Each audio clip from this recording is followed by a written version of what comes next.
ఇక్కడ court judgement ఇచ్చినాక కూడా కనీసం వాళ్ళకి న్యాయం చేయకుండా మళ్ళను పై కోర్టు పోతివి. ఆడ అడ్వకేట్ సరిగా వాదించలేదు, కోర్టు మీ ఫేవర్ ఇచ్చే, మళ్ళీ సుప్రీంకోర్టు పోయే. కనీసం వాళ్ళు ఇప్పటికీ బాధపడుతున్నారు. 4 లక్షల మంది విద్యార్థుల ఉసురు పోసుకొని ఇలా ముఖ్యమంత్రి శుద్ధ పూసలక్క మాట్లాడుతున్నాడు, నీట్ గురించి మాట్లాడుతున్నాడు. మొన్న మీరు చూడండి, నీట్ ఎగ్జామ్ అయిపోయింది. గురుకులం పాఠశాలలో విద్యార్థులకు నీట్లో సెలెక్ట్ అయిన వాళ్ళందరూ సెలెక్ట్ అయితే ఇదే ముఖ్యమంత్రి సన్మానం చేసిండు వాళ్ళకు. ఇదే ముఖ్యమంత్రి పోయి మొన్న నీట్ ఎగ్జామ్ సెకండ్ టైం అయిన తర్వాత ర్యాంకులు వచ్చిన విద్యార్థులకు పోయి ఇదే ముఖ్యమంత్రి పోయి సన్మానం చేసేయండు. నేను అడుగుతున్న రాష్ట్ర ముఖ్యమంత్రి గారిని, ఈ రోడ్డు మీద చిన్న చిన్న అల్లరి మూకలు చేసే రాజకీయ మూకలు చేసే ధర్నాల్లో వాళ్ళని అడగకు, ఆ నీటిలో సెలెక్ట్ అయ్యి నువ్వు సన్మానం చేసిన విద్యార్థులను అడుగుపోయి నీట్ ఎగ్జామ్ మంచిగా జరిగిందా లేదని అడుగు, వాళ్ళు సమాధానం చెప్తారు. అడుగు సన్మానం చేస్తావు, ఇది రోడ్డుకి ఎక్కేమో ఆందోళన చేస్తావు. ద్వంద్వ విధానాలు రాష్ట్ర ముఖ్యమంత్రి, ద్వంద్వ విధానాలు.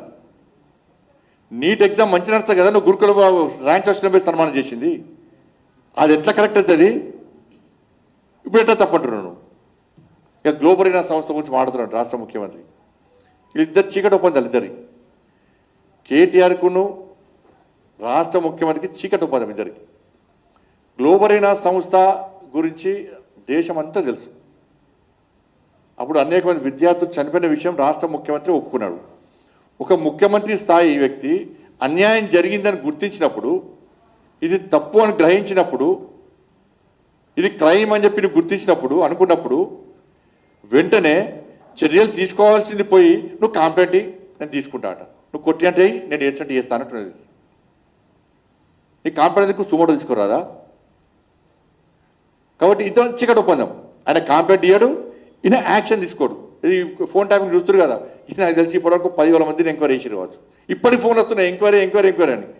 అది ఎంక్వైరీ అయ్యలేదు, చర్యలు తీసుకోలేదు. ఇదే ముఖ్యమంత్రి అన్నాడు, నా భార్య పిల్లలు కూడా ఫోన్ ట్యాపింగ్ చేసిర్రు, ఫోన్ ట్యాపింగ్ నాకు జరిగింది, ఫోన్ ట్యాపింగ్ చేసిర్రు, అది ఇది వాస్తవం అన్నాడు. ఒక ముఖ్యమంత్రి స్థాయి గౌరవప్రదమైనటువంటి వ్యక్తి నువ్వు ఆ చైర్లో కూర్చున్నప్పుడు, తెలంగాణ రాష్ట్రంలో అన్యాయం జరిగిందని భావించినప్పుడు చర్యలు తీసుకోవడంలో నీకున్న ఇబ్బందులు ఏంది? నేను ఆపుతున్నది ఎవరు?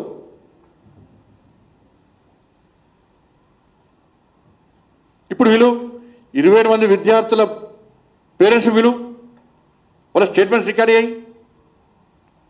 ఇలా మీరు వీడియో చూశారు, అనేక మంది స్టూడెంట్స్ వాళ్ళకి జరిగిన అన్యాయం చెప్తున్నారు, బహిరంగంగా మీడియాకి చెప్పారు, వాళ్ళ స్టేట్మెంట్ రికార్డ్ అయ్యి. ఇంతకంటే ఆధారాలు ఏం కావాలి నీకు? వాళ్ళ మెమోస్ ఉన్నాయి, రివాల్యూషన్ కట్టినరు, కనీసం ఇవ్వాలి మీద చర్యలు తీసుకోలే. అప్పటి ప్రభుత్వం కేసీఆర్ అనే వ్యక్తి గ్లోబల్ అయిన అంటే ఏం చర్యలు తీసుకో, బ్లాక్లో పెట్టి పెట్టారు. అయిపోయా, సంస్థ వాళ్ళదే కాబట్టి. 27 మంది చచ్చిపోతే కూడా కనీసం కనికరించిన వ్యక్తి, కనీసం పాపం అనే వ్యక్తి, ఒక్క కుటుంబాన్ని కూడా పరామర్శించిన వ్యక్తి, కష్టాల్లో ఉన్న విద్యార్థులకు భరోసా కల్పించిన వ్యక్తి వాళ్ళ ధర్నా చౌక్ వచ్చి ధర్నా చేస్తున్నాడు. ఇది ఎట్లుందంటే సంపినోడే శివం దగ్గర సంతాపం ప్రకటించుంటుంది పరిస్థితి.